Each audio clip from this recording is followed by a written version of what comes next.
Bonsoir et bienvenue au sommaire de ce journal. La campagne des législatives s'accélère.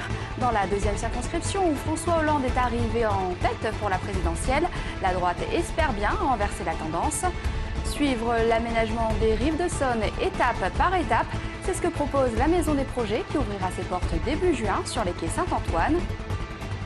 Le début de la fin pour le CSBJ, le club de rugby de Bourgoin-Jallieu rétrograde en fédéral, une sanction imposée par l'autorité financière de la Ligue. Mini-remaniement au conseil municipal de Lyon. Après le départ de Najat Vallaud-Belkacem pour ses fonctions ministérielles, l'exécutif a été redécoupé. C'est Anne Brugnerat qui sera en charge de la jeunesse et de la vie associative, tandis que Georges Kepenekian, adjoint à la culture, récupère la délégation aux grands événements. Une proposition qui devrait être votée par les élus en juillet prochain. Reconnaissance, je pense, de mon travail en tant que conseillère municipale et en tant qu'adjointe dans le 3e arrondissement. Je connais un peu le milieu associatif puisqu'en tant qu'élue d'arrondissement, je travaille beaucoup avec les associations de l'arrondissement, MJC, centres sociaux aussi. Moi, j'étais spécialement en charge des maisons de l'enfance, donc ils sont des structures que nous gérons de manière assez similaire. Là, elle prend des responsabilités plus importantes. C'est à la fois évidemment une promotion pour elle, mais en même temps, on est dans une certaine continuité. Législative, la bataille s'annonce serrée dans la deuxième circonscription. Dans ce bastion historiquement à droite, le PS avait créé la surprise en 2007. Un exploit qu'Alain Muet, le député sortant, espère bien renouveler. Jasmine Sorgue. Plutôt confiant, Pierre-Alain Muet, député PS sortant, les 57% dans sa circonscription pour François Hollande au second tour de la présidentielle ont de quoi rassurer. Un bon score pour la deuxième circonscription historiquement de droite qui a contre toute attente basculé à gauche en 2007.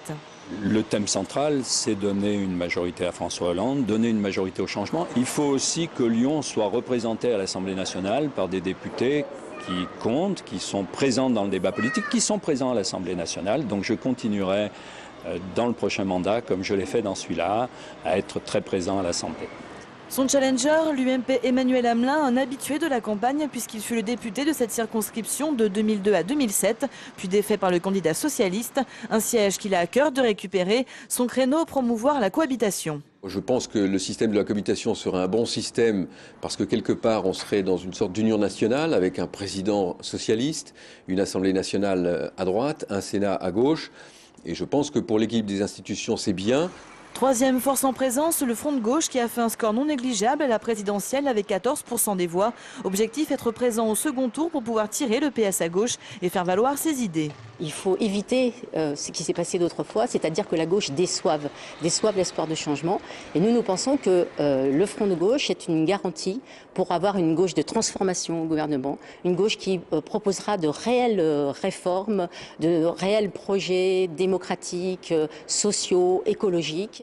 Circonscription très convoitée puisque 15 autres candidats prétendent au siège. Parmi eux, Emmanuel Hamelin devra composer à droite avec un adversaire de poids, Denis Broliquier, maire d'hiver droite du 2e arrondissement. Déjà, des agents de sécurité inquiets pour leur sécurité. Selon les syndicats, un employé de la société Proségur à Villeurbanne a été agressé et séquestré par son supérieur hiérarchique le 13 mai dernier. Résultat, 6 jours d'ITT et une plainte déposée. Les délégués du personnel dénoncent le silence de la direction après cet incident. Ce sont les conditions de travail qui seraient d'ailleurs à l'origine du différend.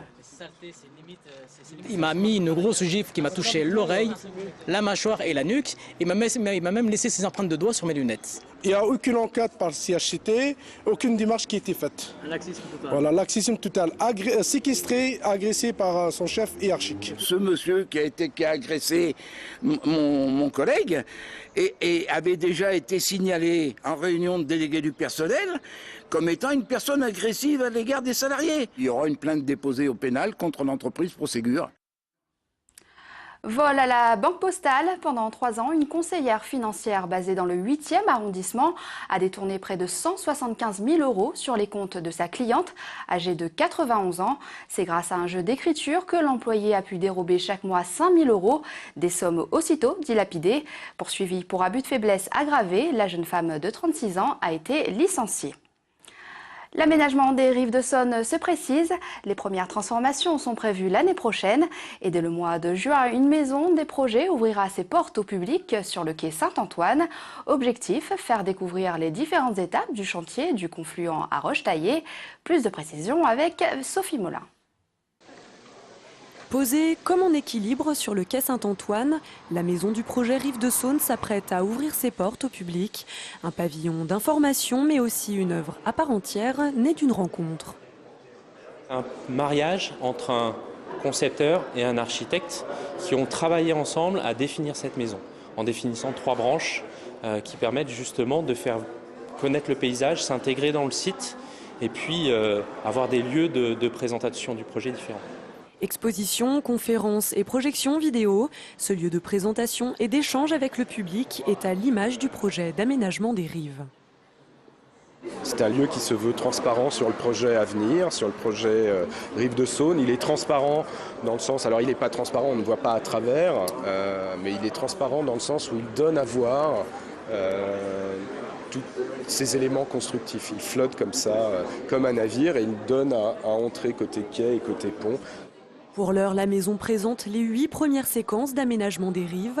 Des confluences au Val de Saône, maîtres d'œuvre, paysagistes et artistes vont aménager 15 km de quai d'ici mai 2013.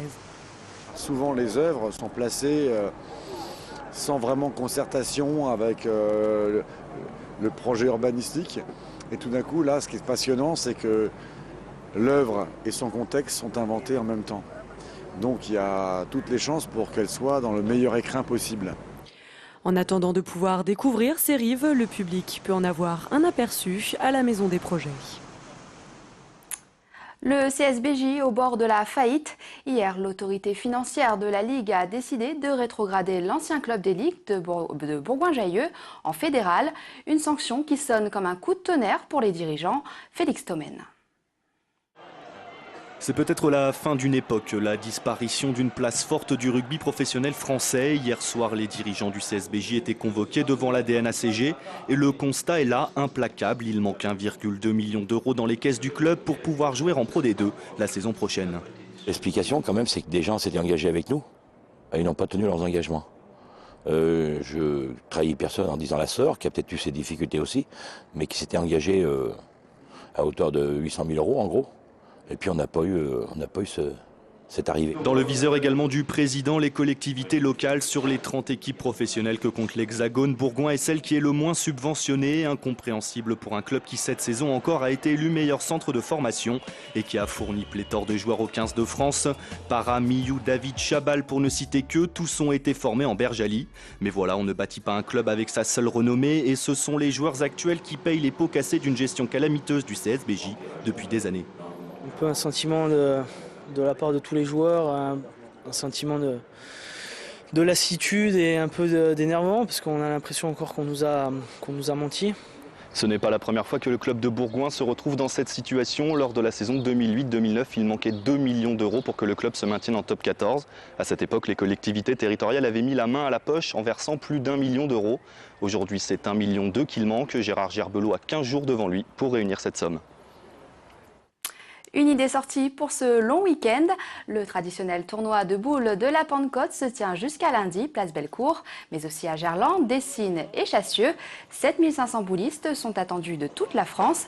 Un événement qui fête cette année sa 100e édition. Et c'est la fin de ce journal. Passez une excellente soirée et un excellent week-end sur TLM.